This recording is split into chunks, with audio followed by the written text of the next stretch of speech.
Seja bem-vindo à edição de hoje do Espaço Unisanta.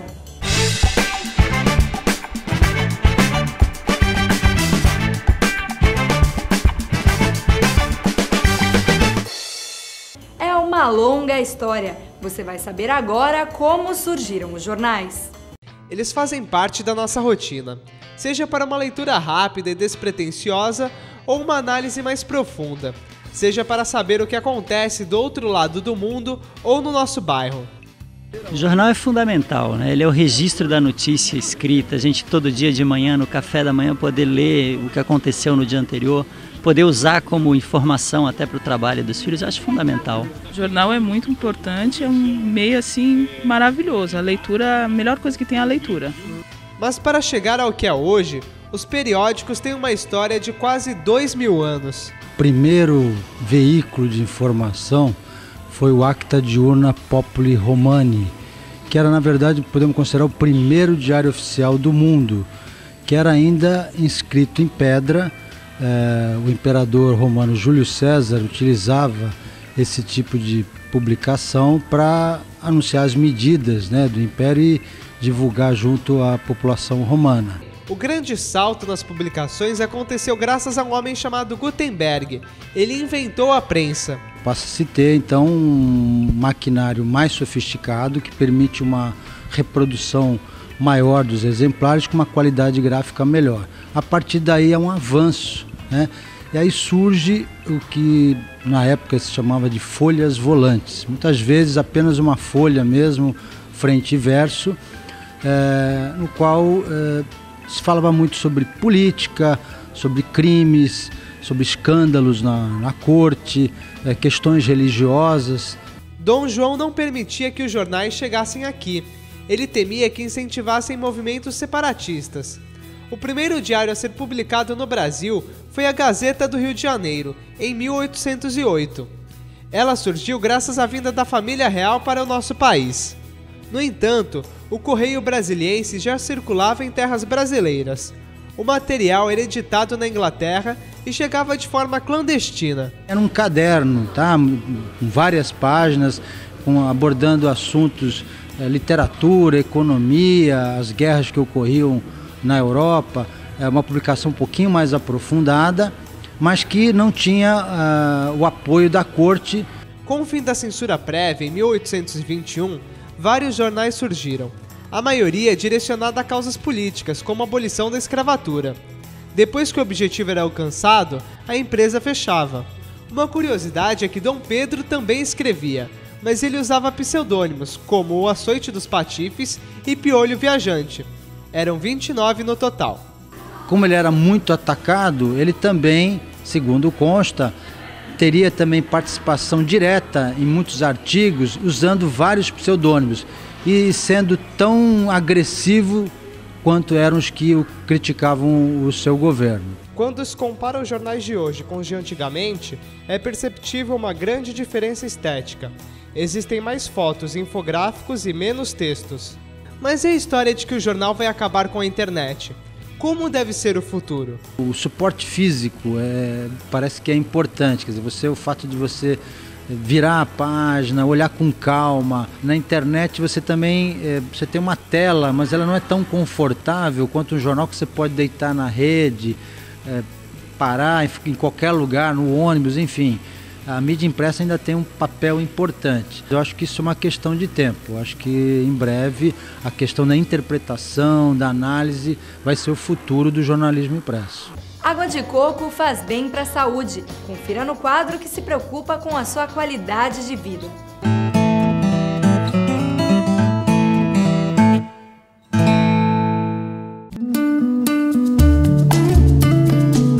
Se você não dispensa uma água de coco, está mais do que certo.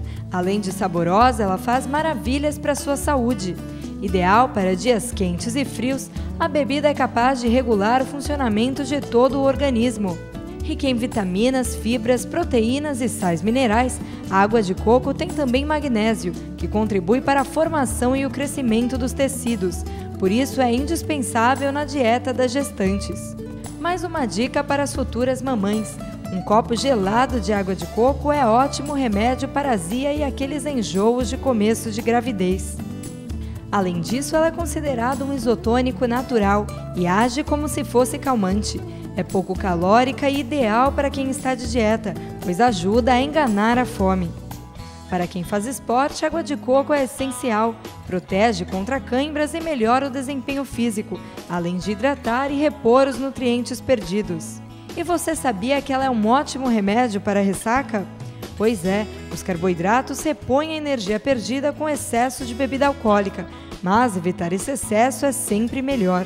E atenção, mesmo com tantas vantagens, hipertensos e diabéticos devem ir com calma por causa da concentração de sódio e do carboidrato.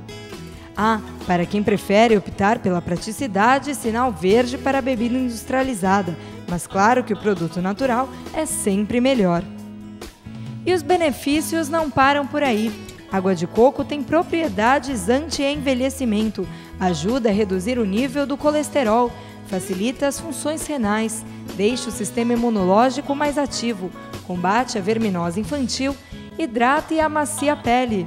Ufa! Ficou com água na boca? Então não perca tempo. Compre uma água de coco agora mesmo e faça bem para a sua saúde.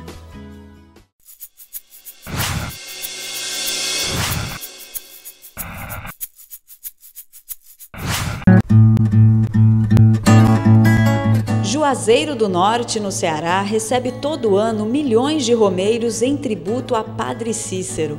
Adorado no sertão, ele foi em vida uma figura polêmica. Cícero Romão Santana nasceu em março de 1844 no distrito de Crato. Desde cedo se dedicou à vida religiosa. Aos 12 anos, jurou castidade, inspirado na leitura da trajetória de São Francisco de Sales. Depois de formado, se fixou em Juazeiro, segundo ele, por causa de uma visão. Cumpriria ali a missão designada por Deus, cuidar dos pobres e abandonados. O religioso era loiro, tinha pele clara e olhos bem azuis. Media apenas cerca de 1,60 m, mas incansável, viajava e dormia em lombo de cavalo para arrebanhar fiéis. Com dinheiro dos seguidores, construiu uma igreja. Tinha discurso moralizador contra as rodas de samba, bebida e prostituição. Se manteve sempre ao lado das oligarquias, dos coronéis. Ganhou projeção política, foi o primeiro prefeito de Juazeiro. Governou a cidade durante 15 anos e enriqueceu. A popularidade aumentou ainda mais por causa da fama de milagreiro que correu o Nordeste. Por vezes, a hóstia consagrada por ele sangrou na boca da beata Maria de Araújo. Milagre? Não para o Vaticano, que acusou Padre Cícero de místico e herege. Mesmo proibido, continuou a rezar missas. Cícero e Cícera, antes nomes santos, se tornaram amaldiçoados, proibidos pelo bispo embatizado. Mesmo banido pela igreja, o padre manteve seguidores fiéis, que o chamavam carinhosamente de Padim. Era respeitado até por Lampião. Graças a ele, o cangaceiro ganhou o título de capitão. Em troca, prometeu ao sacerdote abandonar o cangaço e combater os revoltosos da coluna Prestes. O confronto nunca aconteceu. Virgulino seguiu com o bando, orgulhoso da patente. O alto clero não perdoou o Padre Cícero em vida, mas reconheceu a adoração do povo pelo mito. Ele foi reabilitado pela igreja e beatificado. Todo ano tem missa em Juazeiro, como ele pediu. As pessoas se vestem de preto, em luto pelo padre milagreiro.